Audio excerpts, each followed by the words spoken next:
opinions, viewpoints, and beliefs presented on this program do not necessarily reflect those of the management, the affiliates and broadcast partners, or the sponsors. Listener discretion is advised.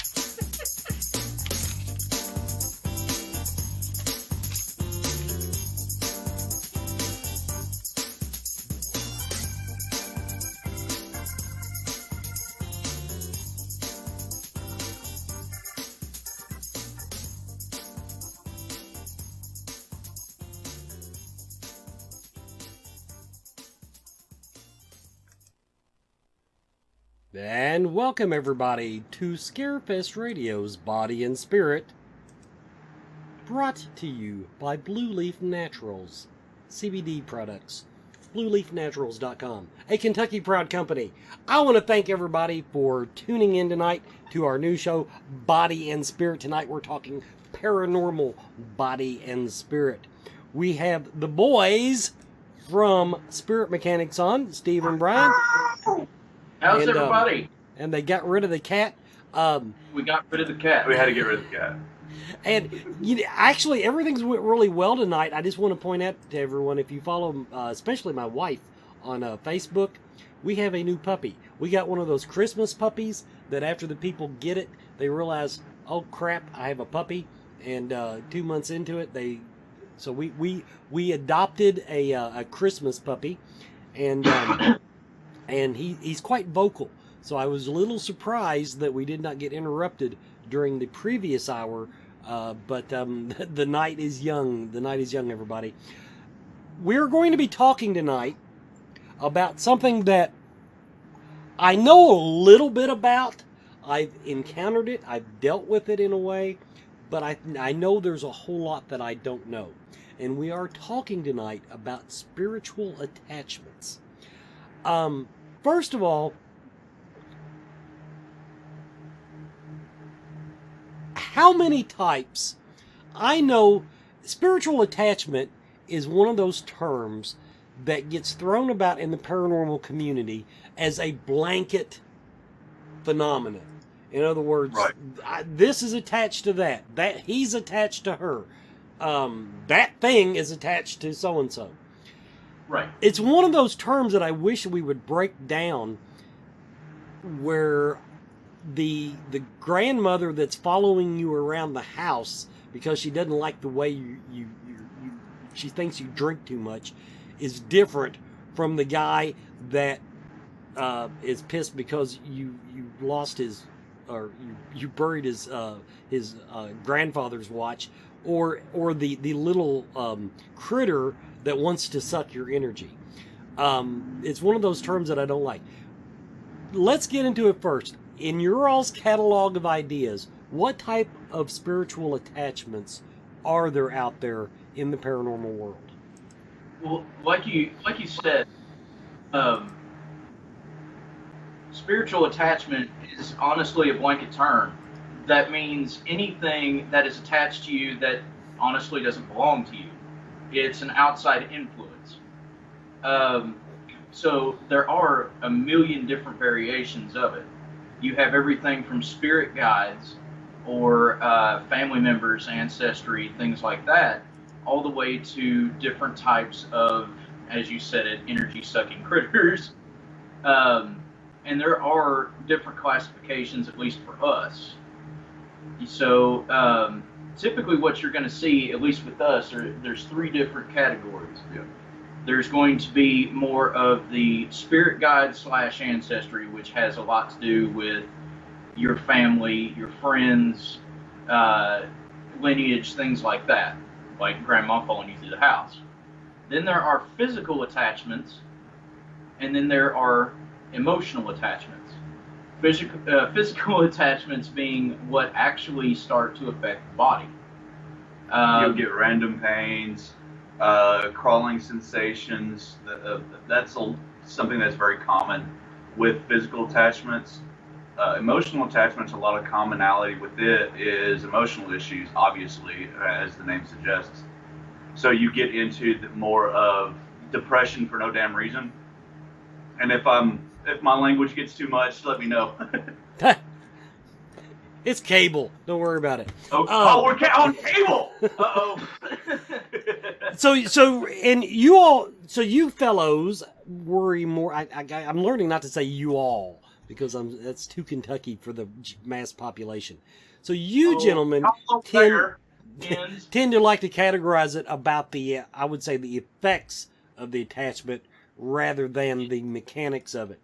Right. Yes. See, in my past, let's start with. I don't like. Now, this is me. I don't like putting my spirit guides or even a technically benevolent family member in one that I believe that, okay, spirits that cross over and then come back to help us out and everything. I don't like to put them. Attachment is just such a dirty word. It's such a mean word. So I don't like to put that in there. But let's start with human ghost attachments to a person. We'll start with that category. Now, one thing, even that falls into two different types. Correct me if I'm wrong. I always called it a hard and soft attachment. A hard attachment are the ones that I would say probably would fall into your emotional category. Because it seems like when you have that hard attachment, they're actually feeding off of you and exchanging way too much information, however you want to look at it. Where a soft attachment, I've seen this a lot with children. A ghost will follow a kid around. It might bug the piss out of the kid. Might bug the piss out of the kid, scare him and whatever, but it's not, they're not feeding off of it. In other words, it's more of a communication thing rather than a symbiosis. Right. Either way, hey, look, you see me, that kind of thing. Right. Yeah. When we're dealing with that type of attachment, let's just start there, whether it be hard or soft. Are there any ways, you kind of touched on it, first of all, what would make a person suspect that that's going on? One of the main things is, especially, you'll find this in a lot of kids, and even those who are sensitives that might be a little bit older, but having perpetual dreams about a family member, like it completely reoccurring. So it's not just a situation of, well, I dream about this person from time to time because they enter my thoughts. It's this person has passed away and now I'm thinking about them and dreaming about them on a consistent basis. And usually they present information or things during the course of the dream or the symbology of the dream that actually provide communication. So that's usually what goes down with that particular. You'll find a lot of activity in both negative and positive attachments. They'll communicate in dream state. It's, just because it's the easiest place to communicate. You're less likely to deny, you're less likely to have major inhibitions while you're sleeping. Yeah. So it's easier to actually communicate and get the point across. Also, some people have, different kinds of clairsentience. So people will start to recognize scents like perfumes or granddad's favorite pipe tobacco, or that's a common thing is smell of tobacco, different colognes or perfumes. The smell of like cedar when there's not a cedar chest in your house. Those are big indicators that there's something around as far as an attachment. But now, am I right in saying that there's a difference in we'll call it a visitation versus a attachment? Yes. Yeah, there is a difference between a visitation and an attachment. The biggest thing with an attachment is they come in both positive and negative, whereas if they're coming in to say something, to give you information or whatever, they're presenting something, they're giving something, and then they leave. As opposed to an attachment, they attach and they stay. Right. It's a situation of, here, I brought you this is yours, I have to leave. And that's a visitation. I'm only here for a brief moment, and it's only to give you this. And like Brian was saying, the attachment comes in where they don't leave. They don't, they're anchored. But what if you have a visitation that gets pissed off because you're not getting the message? They want to leave, they want to get their business done, but somebody like me that's just a dullard when it comes to psychic messages,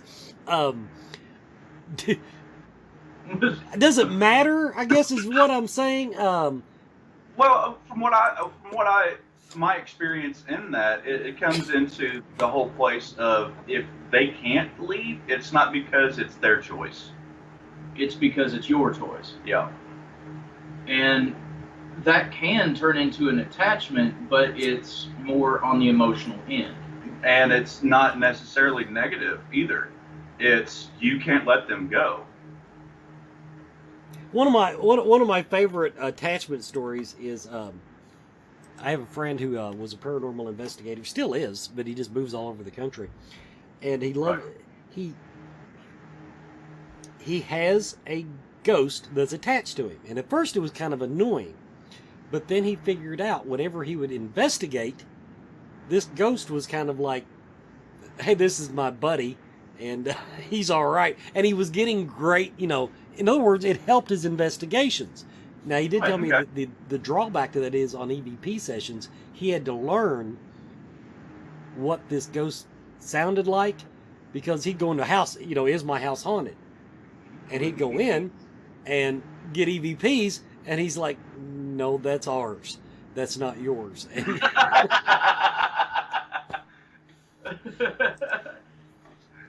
Actually, we've encountered that. Yeah, a couple times. There's been a couple of people who have had those kinds of attachments, and they were family members. We had one case, I can't remember, it was like there's a brother or a father or something like that. It was here in town.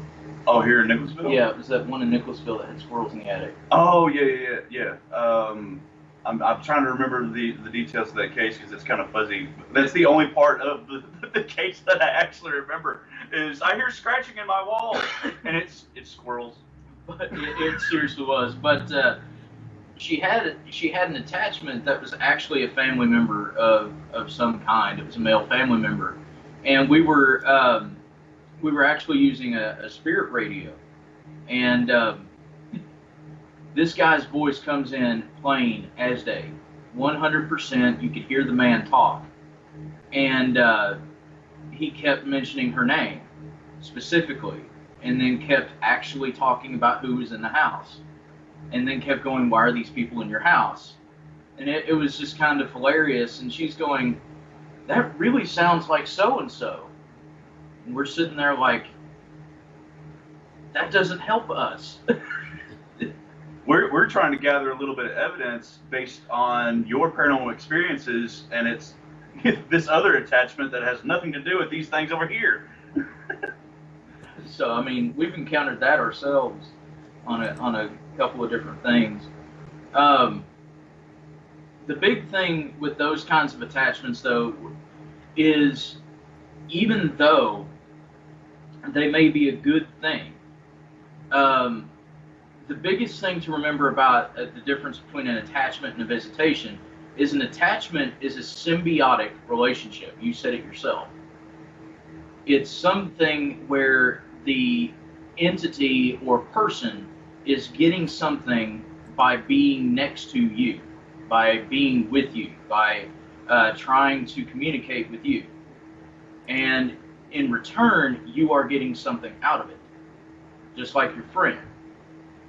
A visitation is when the person comes in and does not want to hang around. They don't have any intention of making it an actual relationship. They're just there for the moment. They're there to give you information and leave. Everybody, we're going to take our first commercial break. You're watching Body and Spirit brought to you by Blue Leaf Naturals. Everyone is talking about CBD oil.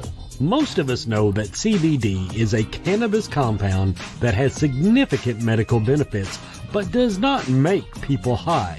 Its benefits include pain relief, anti-seizure properties, anxiety relief, fights cancer, reduces the risk of diabetes, and it is even used as a sleep aid. Blue Leaf Naturals CBD and hemp products are full-spectrum hemp extract oils. They use only hemp grown in Kentucky, supporting Kentucky farmers and businesses and helping you and your family stay healthy and well. Blue Leaf Naturals, created with care from seed to shelf. Visit their website at blueleafnaturals.com. Blue Leaf Naturals, a Kentucky proud company.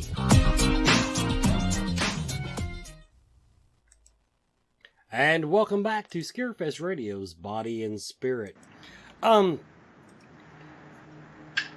we're talking about the actual attachment now, when we're talking about a human spirit, assuming you're not like my friend and who finally decided it was worth keeping the ghost around, I personally don't feel that any ghost that hangs around too long is a good thing. When we're talking about hanging around a person. Now, if they want to stomp around an abandoned building, more power to them. I don't give a shit. But when it comes to something that actually interferes with life, interferes with the living, I don't think it's a good thing. Right. But at the same time, when there is an attachment, isn't there more to it than usually just doing a crossing prayer, for example? Yes. When it's an attachment, especially if it's a human attachment, so, grandma, Uncle Ben, your best buddy from high school, Ben. Uncle Ben. We're making a Spider-Man reference, but no, Pete, don't do it. But when you have something like that, you have to figure out exactly why they're wanting to stay. If it's a humanoid attachment, and you can still appeal to them, it makes it much easier, and it makes it easier on both the party who you're trying to remove the attachment from, as well as the spirit itself, when you can figure out exactly why it's wanting to stay, why it feels it can't leave. What you're basically looking for is that sense of reconciliation when it comes to a human attachment. So finding out why they're there. And that's the big thing to remember is why are they there? And if you can find out why, you can start to reconcile those feelings that they have, because they still have emotions, they still have feelings, even though they're not here on this side. So it's the reason why parapsychology has become such a big thing in recent years. I mean, it's always been a fairly major part of things, at least as far as we've been concerned. Yeah. But it's more mainstream now because of this. It's because the more you're able to actually communicate with the spirit, at least in this form, an attachment, the more you can learn, and the more it actually understands that you understand that it's human. Yeah. When you actually humanize the spirits and you're able to talk to them correctly, you're able to move them much easier. Move. Well, to me, in a more of a humanoid attachment, it's more of a move. Right. Okay. Because at that point, look, man, you need to move on. This is what's going on. You really shouldn't be here. We get what's going on with you,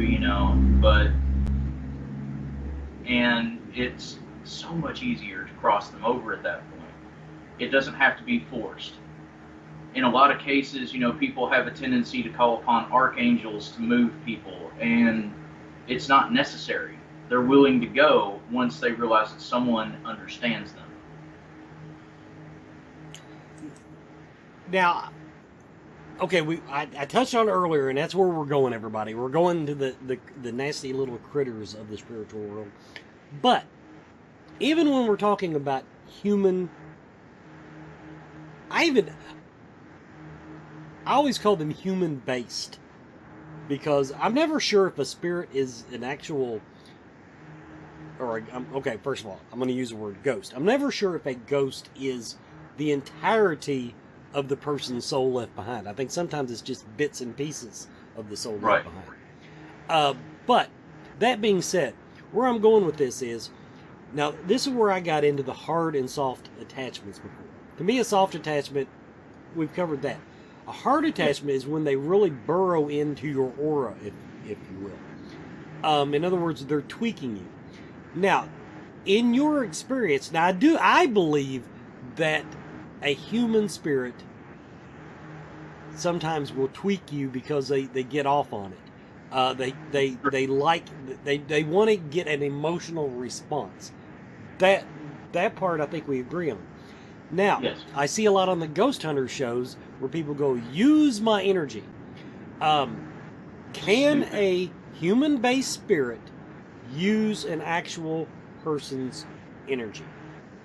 Yes, but only under certain circumstances. Like the circumstances that you just mentioned, when they're freely offering it up, I mean, that's a free ride right there. So there's that, or in the case of your buddy that you were mentioning, that has the attachment that, hangs out and tells him what's going on in the house and all this other stuff. He has an understanding. It's a relationship, and that's what I was saying earlier about him getting something out of it. He's able to feed off of your friend's energy, and in return, he gives your friend information. Also, if it's more like the family member or the friend who's passed or something like that, they can feed off of you in an empathetic way, which is a lot of the times when you start to have the emotional issues from the human attachment. But that empathic link allows them to subconsciously drain you. You're no longer having to give permission. They're linked to you from here. Yeah. Now, the follow-up question, now this is one of those things that I've never understood. My theory has always been that spirits I need to quit using the word spirits.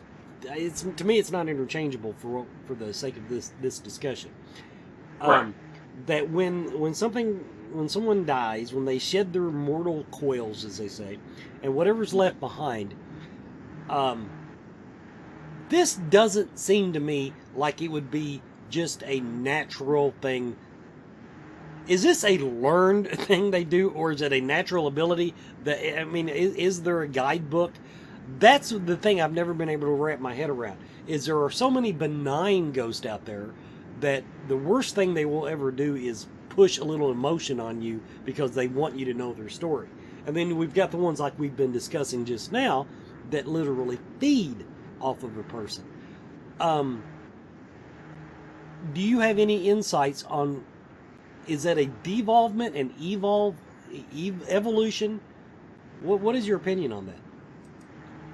I think it's more of a circumstantial sort of thing. Yeah. To be honest, it's not so much. And this is just my personal opinion. I can't speak for Brian or anybody else, but it's more of a necessity sort of situation. What is it that I need in order to achieve this goal? Do I need to feed off of this person's energy in order to either make them understand or to get enough built up to where I can do what I need? Or is it more of I'm going to, softball a little bit of stuff. I'm going to talk to them in their dreams. I'm going to be a little bit of a whisper or a nudge here and there until they acknowledge me. But I don't really think it's necessarily something that there is a point of de-evolution or evolution there. Well, it's like, us being corporeal, we have the ability to move matter that is solid. So, like a DVD case or a book, we have the ability to manipulate our environment, whereas an entity or a ghost or a spirit, human spirit, can manipulate that environment because they are energy based. So, to me, it's almost like it's not an acquired skill; it's just something that is natural. Okay, now before we get to the nasty critters, we'll take our next commercial break. Then we're going to come back. We're going to talk about material attachments. Everybody, you're watching Scarefest Radio's Body and Spirit, brought to you by Blue Leaf Naturals.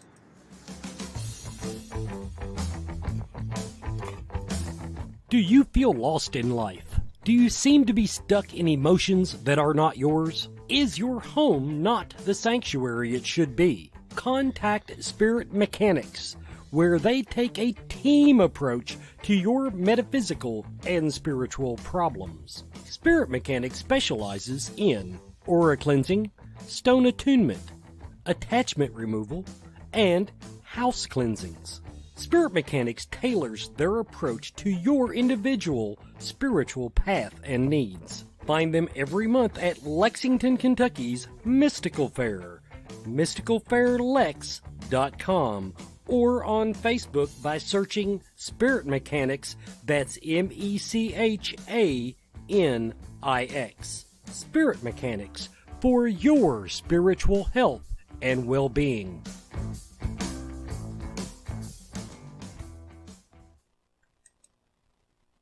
And welcome back to Scarefest Radio's Body and Spirit, where we deal with paranormal and metaphysical topics and guests. Okay, now I'm only going to touch on this because to me it's not a big deal. But the whole John Zaffis haunted collector thing, and actually there's this entire cottage industry now of haunted items. It has sprung up where people have museums of both famous and not famous of haunted items. I've encountered it once that comes to mind. I'm not going to say that's the only time, because I mean, arguably you could say if a ghost hangs around in a house just because it was their house, that it's a similar process. But I've always had this thing about, okay, the one I encountered, he was attached to a freaking kitchen cabinet. One of those old-timey kitchen cabinets, and it was allegedly, according to the ghost, which ghost will lie to you people, like it or not, his story was that he was going to give it to his wife-to-be for their wedding present. He died. I don't know how. And so now he's stuck with a kitchen cabinet. What a way to spend the afterlife, hanging around a kitchen cabinet. Right. That would suck. This is my entire world now. That would be awful. First of all, now you all do a lot of this type of work. Is that haunted item type thing? Is that something you all have encountered? Is it common? Is it as common as it would seem if you watch TV, or is it fairly rare? What's your opinion on that? It is kind of middle of the road between rare and common. Just to be honest with you. Well, there's a freaking wishy-washy answer. Huh? That was a wishy-washy answer. Wishy-washy. Well, I mean, okay. So ghosts you see all the time. The rarity to me would be something like a demonic attachment. That's the rare. Now those are rare. That's the rarity. Right. Now, in between the common, the common like ghost or something like that, which you can't walk 30 feet without bumping into one, as opposed to what we call a cursed object, but it's not necessarily cursed. It's just a term that we use that's easy for us to understand, or an attached object. You've got anchor objects, and then you've got cursed objects. Cursed objects are the ones who, have a quote-unquote demonic attachment, whereas, an anchor object is just something... Like that kitchen cabinet. Right. Right, okay. Well, let's move on to the critterage now. New word for everybody, critterage. Now, you've already thrown out the word demonic attachment. Now, I do, in my little paranormal world, there are lots of things running about lower than demonic beings that also act as attachments. first of all, let's talk to it in the physical sense. Now, the first time that I encountered one was fairly early in my paranormal career, if you will. This thing basically, I want to say attacked a girl, but I think it just was able to tweak her emotionally to the point where she lost her shit. That would be a better way to put it. We see that Now, a lot. the people that dealt with it, two people that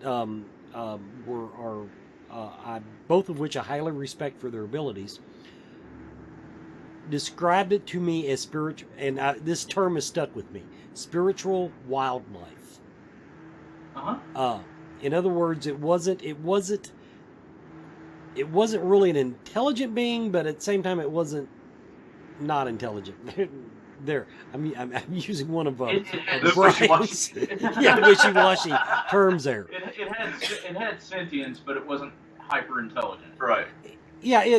In other words, and the reason we called it spiritual wildlife is basically, now when we're dealing with this in my world, correct me if I'm wrong, these things have one goal, and that is to feed.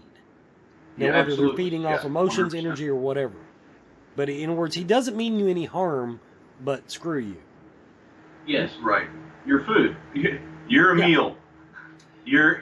I'm the lion, you are the gazelle, and now you're meat. And now, in that sense, I mean, there's a couple of different kinds, and we found that we can break it down into, talking about the physical attachments. We can break it down into what's referred to as, at least in our group, scavengers, which are entities that actually feed off of latent negativity or stagnation. So they feed off of the damaged parts of the aura and the psyche. And yes, to a certain degree, that can be a good thing. It's when they overeat that it starts to become. No, wait. Okay, now tell me right now, how can that be a good thing? What you described to me just now sounds fucking terrifying. I'm sorry. Well, it is. Well, it is. It is. Well, it's about think about a leech. A leech only filters the blood out. They only eat the damaged part of the blood. Is it scary as fuck to have a leech attached to you? Absolutely, it is. But, is it a necessary thing in medicine? Because there are sterile leeches in medicine that they use to get an infection out when it's in a sensitive area that they can't get in with antibiotics.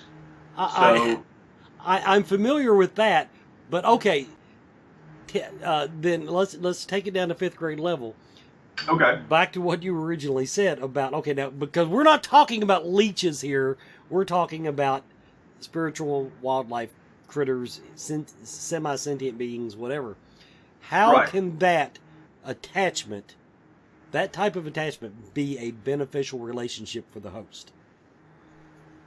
Well, like I said, it's only until they start to overeat.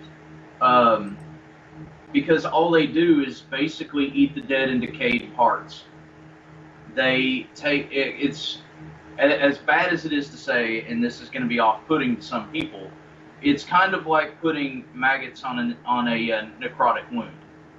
The only thing that these scavenger types of attachments are actually going to eat are what's already dead or has no ability to energetically regenerate. It's when they begin to overeat and actually start to eat the living energy or pure energy that it starts to become a problem. And those types of attachments are few and far between, because 9 times out of 10, they're going to eat their fill and then move on. They're going to go somewhere else. Now I'm going to kind of frame a question from the chat room.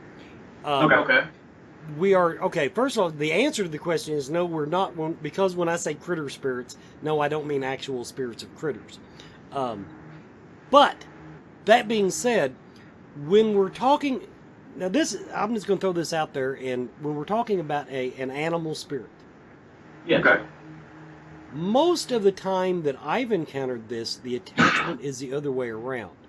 In other words, it's not that the dog is attached to its previous owner, it's that the previous owner is so attached to the spirit of the dog that it won't let it loose. Am I wrong? Yes. Or Yes. That, I yeah, am wrong? absolutely.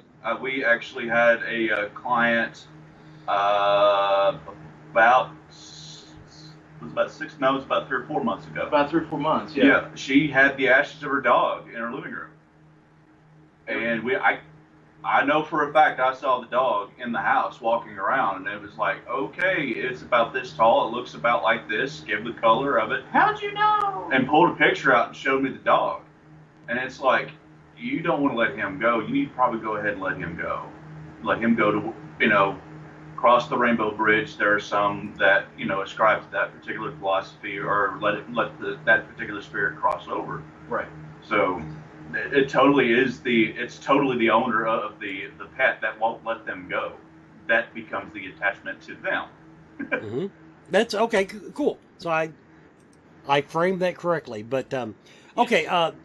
Now back to I guess I understand what you said about how it could be beneficial, but you say it's actually rare that the scavenger type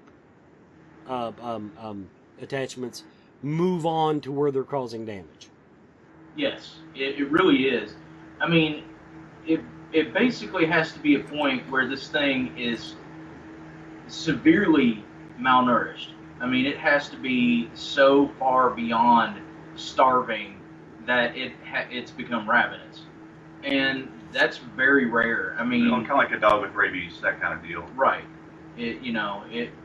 There's always the chance that these kinds of entities, because a scavenger, it's like a coyote or a buzzard or something like that. They eat because they have to, but they only eat certain things. And it's like he said, if it gets rabid, if it comes down with some kind of some kind of hysteria or different things like that, distemper, different things like that, it's going to lash out and try to eat whatever it can, because the fight or flight thing kicks in and it's going to fight, or Right, and then those types of things, the only thing they know is to eat. So now I'm going to clarify a little better for the person in the chat room. People like to, and I'm one of these people, I like to visualize things. So when we're talking about these type of attachments, to me visually, and to answer the question in the chat room, no, it's not going to look like your dog. No, it's not going to look like any type of animal you've ever seen. To me, I mean, they look like, the way I pictured the one I encountered, it was something out of a horror movie. It was just ugly and chupacabra-ish and just... Yeah. So, now... Is that the? I mean, when you all encounter these things as psychic type people, do you get a visual on them in your third eye, however you want to look at it? Do you see them? For us, a lot of the times they show, these particular types show as kind of like a lamprey. So they literally look like giant leeches. Yeah, they look like leeches, but they've got nasty tendrils coming off of them. We try. Yeah, that was something that was described to me. Because it's skeevy. Huh? The one that I encountered, that was something that was described to me. That was basically when I felt it the very first time. I can't say that I really saw it. It was more after it. I kind of pictured it, but it was described as having tendrils. And in the process of breaking this attachment, they went through the physical motions of removing the tentacles. Now I ask about that because to me, being an energy type worker, I'm more of a zap guy. I'm like, fry it and be done with it. But he said no. He said we could do it that way, but he said actually the visualization of us going through the process helps us picture what we do, and also helps the person understand what we're doing. That is 100%. That is the reason why when we definitely zap it and pull the damn thing off in one stroke, or pull it from a distance. That is a definite thing that can happen. But it helps us to be able to visualize it and 2, do it correctly. Because if we miss a spot and don't pull the correct thing off, there could be a piece of it left, which can cause other issues down the line. That's 100% correct.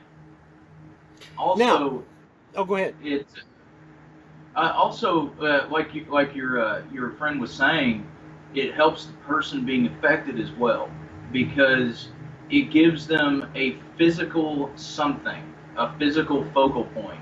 They are actually removing this from me physically. I am watching them struggle, or I am watching them pull this thing away from me. So it's also something for their mental state. Well, could they have left something behind? Or, well, I really didn't feel anything from when they were energetically pushing, as opposed to, I watched this guy literally grab a hold of this thing and strain against it. Or I watched this person go through the motion of a cutting motion to cut this thing off of me. And then I felt it. And that right there is the big thing. A lot of people need that visual cue. They need that focal point before they're going to acknowledge that anything true is going on. I gotta see it to believe it. Yep. Now, the follow-up to that is, okay, when you all go through what you just went through, you break the attachment. What do you do with it? What do you do with an attachment? I know what the people that I witnessed did. What do you all do? I mean, do you kill it? Do you banish it? Do you put it in a cardboard box? Well, I mean, all of the above? Yeah, actually, depending on what it is. We have some people who are of the witchcraft persuasion to make us spell jars. So sometimes we'll put those in there. Other times we use our alchemy and break them down into what they actually are, as just energy, and then put them back into the flow. There are other times that we banish them to another place. That way, they're not an unhealthy attack. Well, it's kind of like what is the right word I'm looking for? It's like relocating a wild animal. Yes. They're not rabid or anything like that. They're just trying to feed, so they need to go over here because they're still part of the natural process. Ish. So, go ahead. No, it's a natural process-ish. I don't. There's just certain things in the spiritual world that I don't like. We're going to take our final commercial break. Everybody, you're watching Scarefest Radio's Body and Spirit. Coyote Chris Sutton. Shamanism. Spiritual advisement. Paranormal investigations. Inspirational presentations.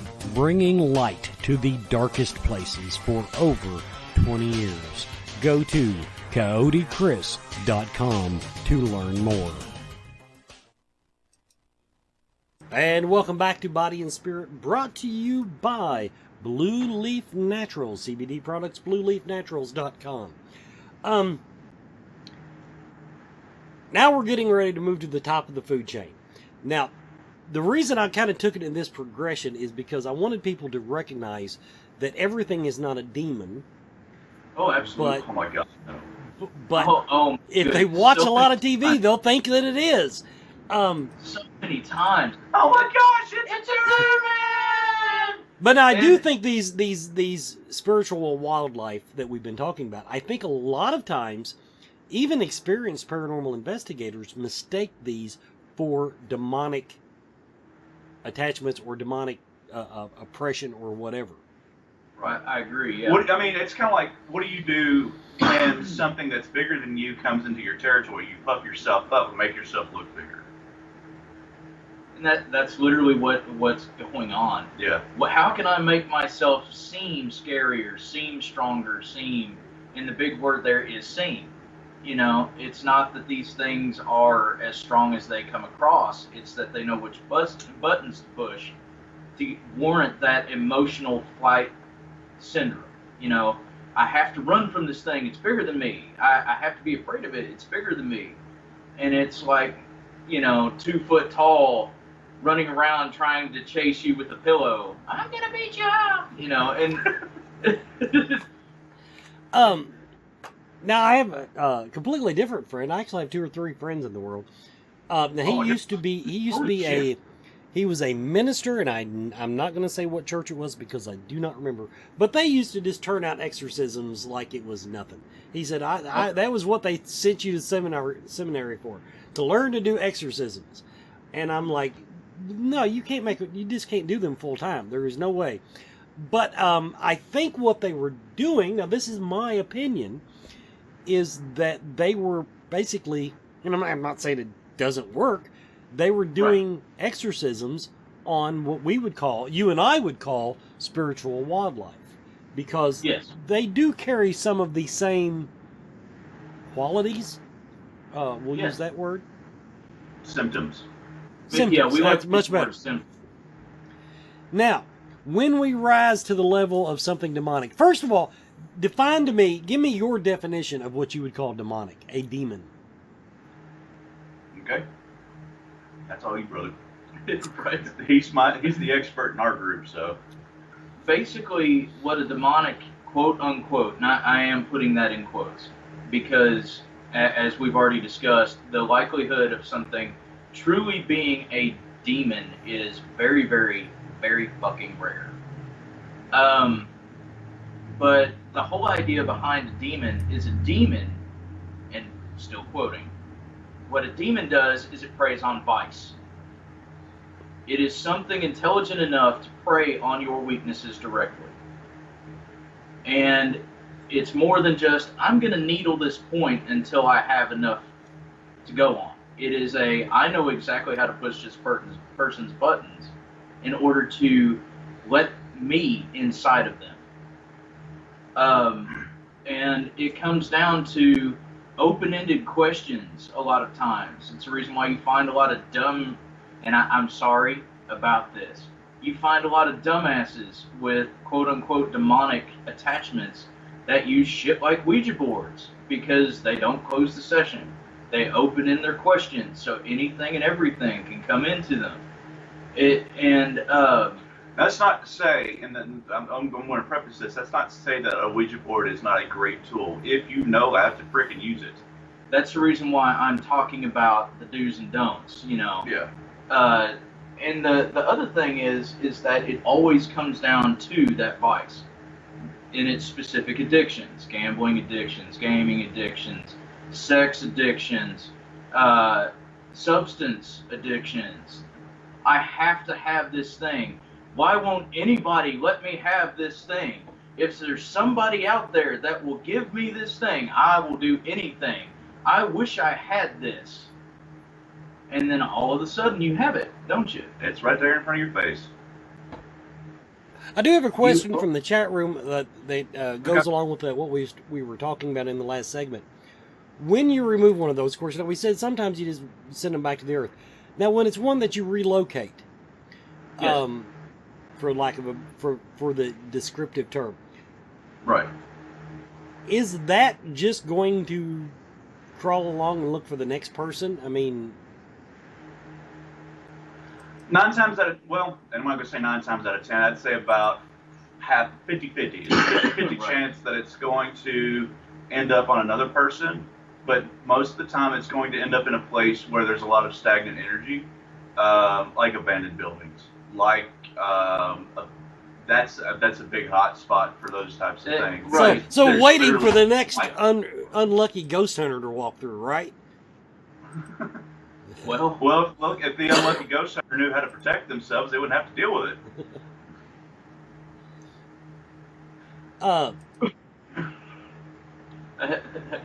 So that was a little point blank, but I mean, that a lot of our stuff is a lot of our things anymore have been educating paranormal investigators on how to protect themselves.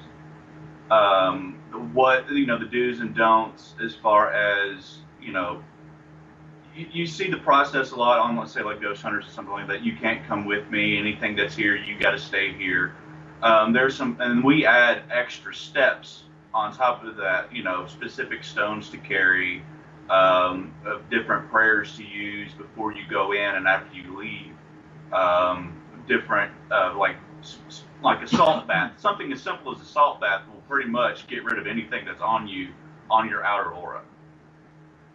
So it's about being able to educate yourself further beyond, I'm just a paranormal investigator.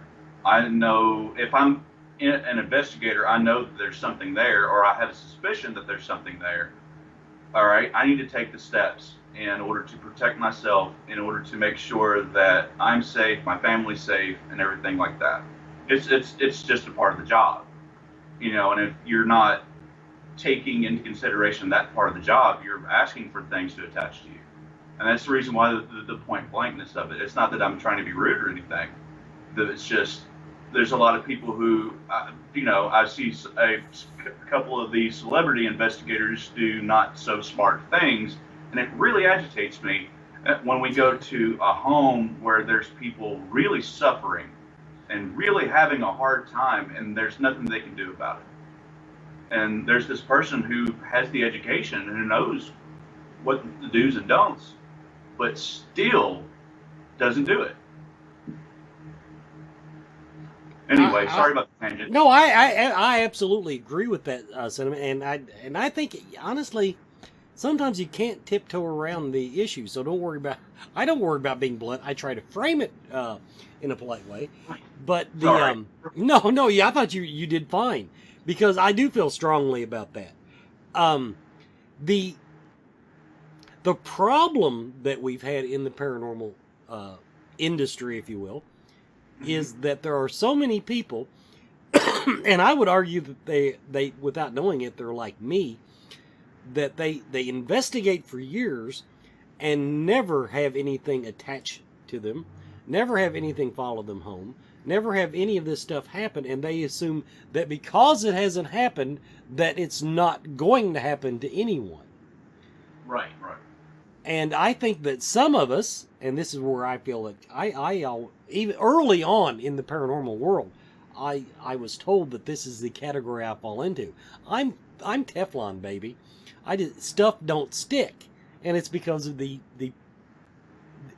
I don't know if it's my energy that is reflected through my personality, or if my personality creates the energy. I think that's probably a whole nother show. It'd be the personality. I mean, your mental state has a lot to do with whether or not something's going to stick. And where, be truthful, because we've worked with you on a few cases before, and just observing, dude, it's like I'm 9 feet tall and bulletproof. Anything that's going to try to get through, it's going to get screwed anyway. Fuck you, and fuck your opinion. I don't like your face. Go on. Well, I mean, it is something that I do, and I now the drawback to that is that when I go on a nice, simple investigation, where I'm just going to get the Ross Opera House girl to give me an EVP, I have to be careful not to go in with that 9 foot tall, you know, and yes, people, I'll say it, scare the ghost away. And I don't know if it so much scares them away, but I do think that if you go in with the wrong attitude, ghosts are like, well, I'm not messing with this dude. He doesn't want to be messed with. So why should I give him the time of day? Absolutely. I mean, we've got certain members of the team who we've had to counsel on that. And it's honestly the way it works. And it's just basic science. Mm-hmm. You know, your aura is basically the static that your body produces. That's the reason why you can have an aura photo.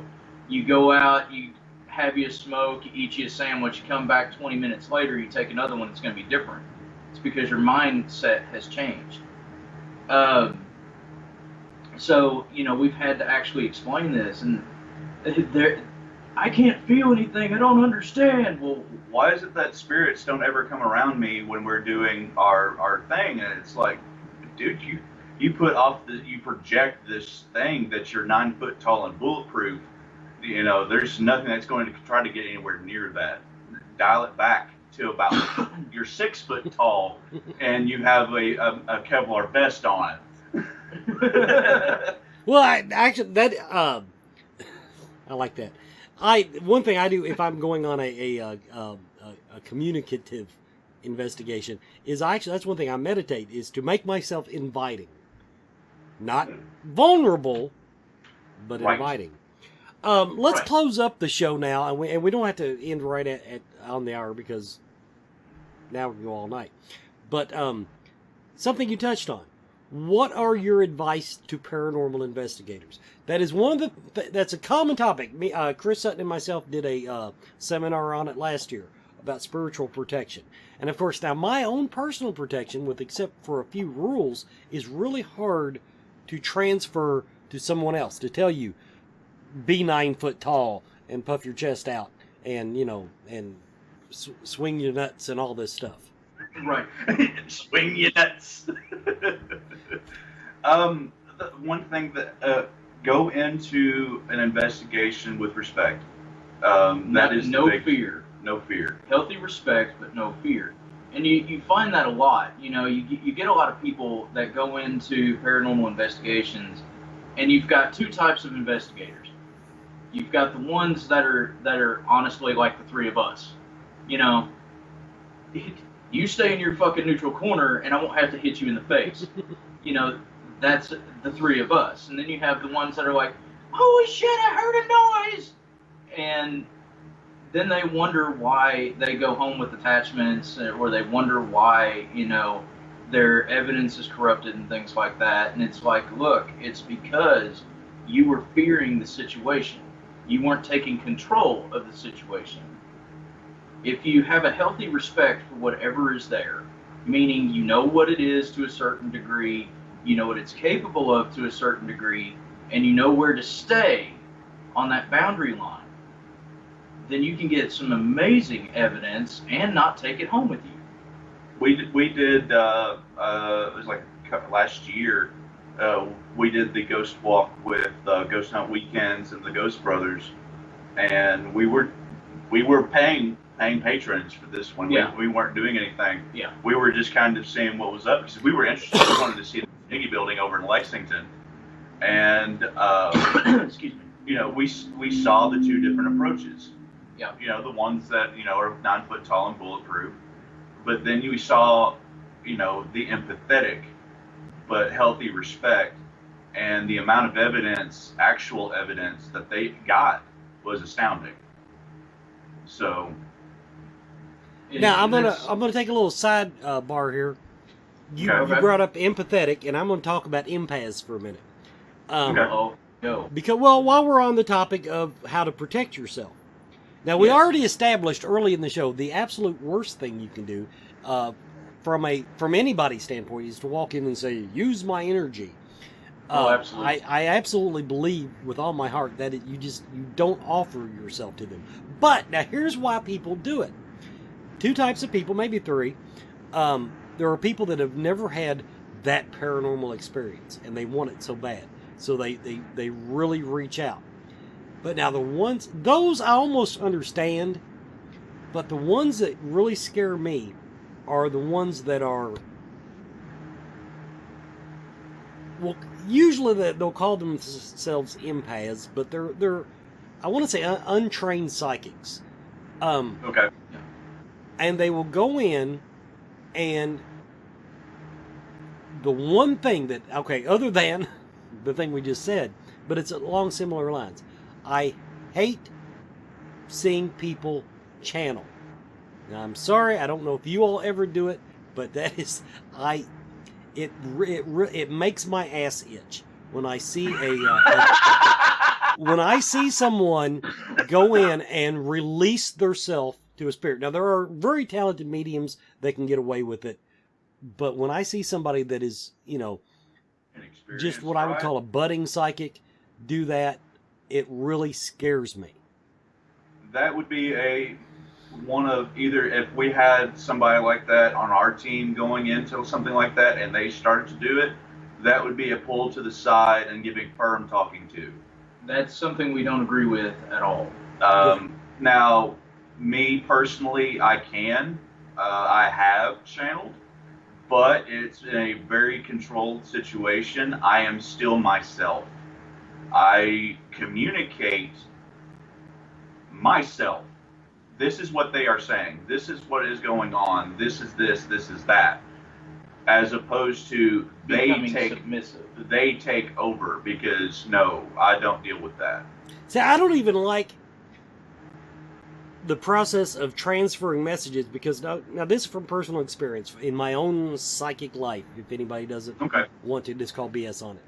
But we were talking to a tourist ghost. In other words, it was a haunted location that charges you to investigate. And I've got a very good rapport with one of them, and we were trying to get how she passed away. And even with this ghost, that as far as ghosts go, I trust this ghost. But soon as I felt her emotions from an inside out, in other words, I wasn't just saying, oh, she's sad. It was I started getting sad. I shut that hard candy shell down just as tight as I could. I said, no, that's not mine. And so, in other words, I won't go that far. But I see so many people do it, and that is something that, like I said, it scares me. I've actually thought about writing a book about the end of the world, Armageddon, and they're the ones that freaking caused it. In other words, it's the biggest problem, and this is. I've actually written, articles and different things on empathy before, and it's one of those hot button topics with me. It's understanding what is true empathy and what you want to feel for that person. If it's coming just from you, then it's bullshit. It is your feelings, it's your anxiety, it's your issue. When you are actually empathetically communicating with somebody or something, it's going to be more of a reactionary thing like what you had. You see a lot of these people say, and I am putting it this way for a reason, you see a lot of these people who say that they're channeling. They're not channeling. What they're doing is they're pushing their emotional state onto the situation. And it's like, quit fucking bullshitting, That's not real channeling. You're not creating a connection. You're forcing a connection, which makes it automatically bullshit and causes a lot of static. You can actually wind up having situations where you get body jumped that way. And then you have to call in people like us to take care of it. Literally, that's been a case of ours. God, why? Why? Why? There's really a good medium will use, and most mediums have the ability to quote unquote channel. A good medium will say, show me. They will act as an intermediary. That's the whole reason why they're called a medium. They act as an intermediary. They are the mediator for a conversation. They're the translator at the courthouse. They're and that's the big thing. A good medium will always say, show me. They won't say, come here and let me experience. No, it's not about the experience. They will say, show me. Or tell me. Or tell me. Or, something. They ask for a specific response in a specific way. And then say, okay, I understand, and cut it off. This is what the person said. This is what the person's going through. They are no longer connected to said spirit by that point. Okay, everybody, we're at the end of the show. We're going to call it a night. We've been talking tonight with the boys from Spirit Mechanics, of course, about attachments. Now, once again, just to kind of cover the commercial a little bit, Mystical Fair Lexington coming up in 2 weeks, correct? Last weekend of February. Yep. And they will be there during the weekend if you want to go in. Let's get a good plug in. Tell the people what all kinds of stuff you do back in your little cubicle. And it is. They put us in our box. We're in a box behind a closed door. We're the fair's dirty little secret. Oh my gosh, that stupid song. A lot of times we do a lot of counseling. We do some education when it comes to paranormal investigators, trying to help them to understand ways that they can protect themselves. Some tips that we've employed as sensitives in order to get good evidence. A lot of the time we do a lot of consultations on there's something in my house. So they'll bring us evidence to the fair on, like their phone or something like that, and we'll watch it. And there's a lot of that goes on there. We do attachment removals at the fair, but on the majority of the time, we do a lot of counseling and a lot of flow work. So working with chakra systems, working with the aura itself, past life regressions, soul fragment retrievals, things of that nature. We usually do seminars every month. Yeah, we do a seminar just about every month. Actually, our recurring seminar for the last 3 or 4 months has been the Unwelcome Visitor, which is about attachments and different types of attachments. I think we're going to probably be continuing that one. We're doing the 5th installment of that this time. And we do broadcast that on our Facebook as we do it. We're not going to do it to an empty room, because there has been some times when there's nobody, there's nobody at the fair and there's nobody in the room. So, but we do broadcast it if we do have people that are there that are interested in wanting to learn and everything like that. So if you want to catch us, we're at facebook.com/Spirit Mechanics. Spelled with an X instead of a CS. Yeah. We also have a class if you're in the Lexington area or feel like traveling to meet our dumbasses. We actually have a class coming up March 9th. We were doing the basics in the introduction into some flow work. If everybody there is advanced past that point, we'll go beyond that. We'll go to some more advanced techniques and things like that we use, and some tips and tricks. And this one is actually sponsored by Robert Rigby. Yeah. So this is free to the public.